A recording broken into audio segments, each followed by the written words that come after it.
Corona মহামারীর সময়ে যখন পুরো দেশ প্রায় স্থির হয়ে পড়েছিল, মানুষ গৃহবন্দী দিন কাটাচ্ছিল, ঠিক সেই কঠিন সময়ে নিজের কণ্ঠকে প্রতিবাদের হাতিয়ার বানিয়ে কন্টেন্ট ক্রিয়েটর হিসেবে আত্মপ্রকাশ করেন ব্রাহ্মণবাড়িয়ার তরুণ ইমরান হাসান। আমাকে অনেকে গিট্টি ইমরান নামে ছিল। আমার পুরো নাম ইমরান হাসান। আর আমি ব্রাহ্মণবাড়িয়া জেলার সন্তান। ব্রাহ্মণবাড়িয়ার সদর বিশ্ব রোডে আমার বাসা। আমার জার্নিটা আসলে শুরু হয়েছিল করোনার দিকে। করোনার প্রায় শেষ সময়ে ২০১৯ সালের শেষের দিকে আমি ১ম এ কনটেন্ট ক্রিয়েশন শুরু করি। আজকের দিনে গিট্টু ইমরান শুধুমাত্র একজন নামমাত্র কন্টেন্ট ক্রিয়েটর নন, বরং সফল একজন তরুণ উদ্যোক্তা। তার রয়েছে নিজস্ব ব্যবসায়ী প্রতিষ্ঠান। বর্তমানে তিনি সামাজিক যোগাযোগ মাধ্যমের বিভিন্ন প্ল্যাটফর্ম থেকে মাসে অর্ধ লাখ টাকারও বেশি আয় করছেন। আমার সাথে যারা কাজ করে এখানে বেশিরভাগই আমার বন্ধু, আমার বড় ভাইয়ের অনেকে আছে, আবার আমার ছোট ভাইয়ের অনেকে আছে। তো সবাই মিলে আসলে আমার একটা পরিবার মনে করি, টিম কিট টিম একটা পরিবার আমি মনে করি। তো আসলে যারা আমার সাথে কাজ করতেছে তারা 100% নিঃস্বার্থে কাজ করতেছে। গিট্টু ইমরান বিভিন্ন সময় সামাজিক যোগাযোগ মাধ্যমে প্রতিবাদী কন্টেন্ট তৈরি করে আলোচনায় আসেন। বিশেষ করে ব্রাহ্মণবাড়িয়া বিশ্ব রোডের বেহাল দশা নিয়ে তার ধারাবাহিক প্রতিবাদ মানুষের দৃষ্টি আকর্ষণ করেছে। আমাদের বান্দর রোডের অবস্থা বেশি খারাপ। আর আমাদের বান্দর বিশুদ্ধপুরের রাস্তার কথা না বললেই নয়। তো প্রায় সময় দেখা যায় এই রুটে মানে দীর্ঘক্ষণ যানজট লেগে থাকে, মানুষের দুর্ভোগ মানে কষ্টর শেষ নাই।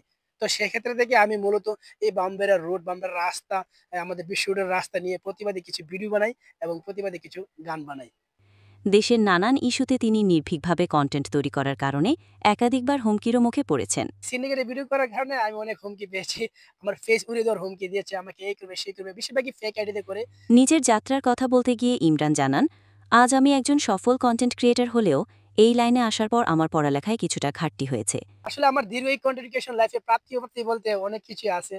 সর্বপ্রথম আসলে আমি যে কনটেন্ট ক্রিয়েশন এ যখন শুরু করি, তারপরে দেখি আমি কনটেন্ট ক্রিয়েশন এর প্রতি অনেকটা দুর্বল হয়ে পড়ি। মানে আমি কনটেন্ট ক্রিয়েশন ছাড়া আর কিছুই আমি ভাবি নাই, চিন্তা ভাবনা করি নাই। তখন আমি এই সবেমাত্র ইন্টারমিডিয়েট এ ছিলাম। তারপর দেখি মানে কনটেন্ট ক্রিয়েশন আসার পর থেকেই আমার লেখাপড়া অনেকটাই স্লো হয়ে যায়। গিট্টু ইমরানের অধিকাংশ কন্টেন্ট তৈরি হয় খেলাধুলা নিয়ে। তিনি নিজেও খেলাধুলার প্রতি দারুণ অনুরাগী।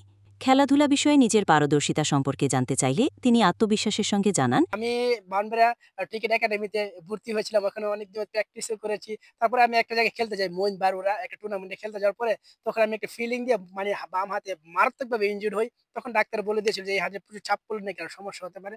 তো তারপর থেকেই মূলত আসলে এই খেলাধুলার বাইরে চলে যাই। ভবিষ্যৎ নিয়ে জানতে চাইলে ইমরান বলেন, আমি চাই ব্রাহ্মণবাড়িয়ার নাম সারা দেশে ছড়িয়ে দিতে।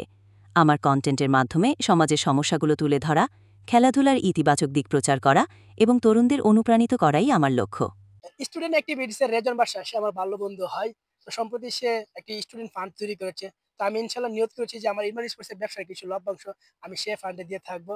আপনারা চাইলে সে ফান্ডের সাথে যুক্ত হতে পারেন। ধন্যবাদ জানাই ভয়েস অফ বাউন্ডারি 24 কে, যারা সবসময় সত্যনিষ্ঠ করছেন। তো আমি আসলে তাদের কাছ থেকে আশা করব তারা ভবিষ্যতে ইনশাআল্লাহ সবসময় সত্যনিষ্ঠ তুলে ধরবেন। ভয়েস অফ ব্রাহ্মণবাড়িয়া 24, সংবাদে সারাক্ষণ।